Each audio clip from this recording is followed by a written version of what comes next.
Hey everyone, Alex Sloan here with Electrify My Home.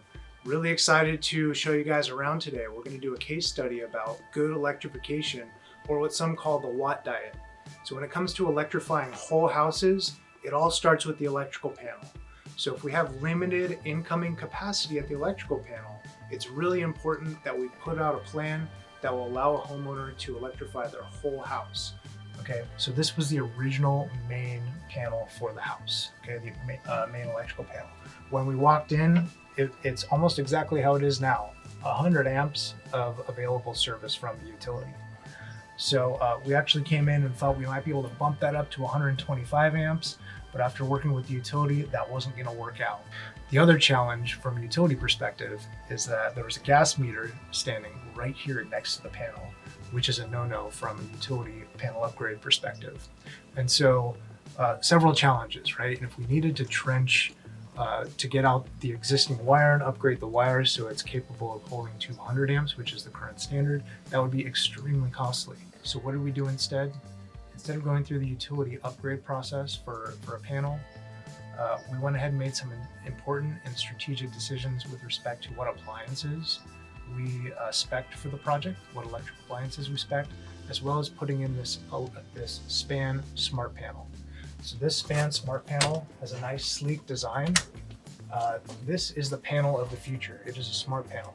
It's going to intelligently assess if your house is ever getting up near 100 amps or whatever you set it to, and from there it will strategically shed certain loads that the customer picks to ensure that the house is never going to be in the danger zone with respect to available capacity on the panel. We've got our Mitsubishi inverter heat pump. So when we're playing the Watt diet, it's really important to prescribe equipment that's going to be as power efficient as possible. This unit, it's a 24,000 BTU unit. We know that's the size because we did a thermal load calc. We don't guess on this stuff. We put in exactly what the house needs. 24,000 BTUs, this only requires a 20 amp breaker, right?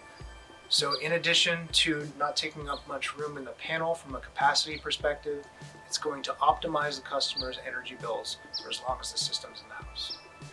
All right, here we are at the indoor unit for the HVAC system. This is the Mitsubishi multi-position air handler. The outdoor unit powers the indoor unit, so there's no separate circuit required for the air handler. Here we are at the induction range. Induction ranges can be fairly power intensive. This requires a 50 amp circuit.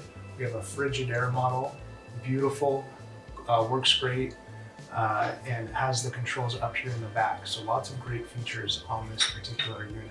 So the 120 volt heat pump water heaters, they have just a heat pump mode compared to the traditional 240 volt models, which have a heat pump in addition to a couple of electric resistance elements to boost up and speed up recovery.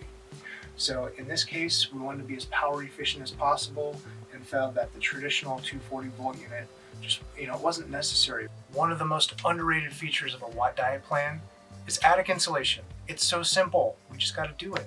By installing attic insulation and bringing it up to code, as well as burying the existing ductwork in attic insulation, which is important in a dry climate, we were able to downsize this HVAC system capacity from 3 tons to 2 tons, alleviating a ton of panel capacity. So that's the nice thing about insulation, is it keeps the house nice and evenly tempered all throughout. Keep that heat inside the house, don't let it escape to the attic.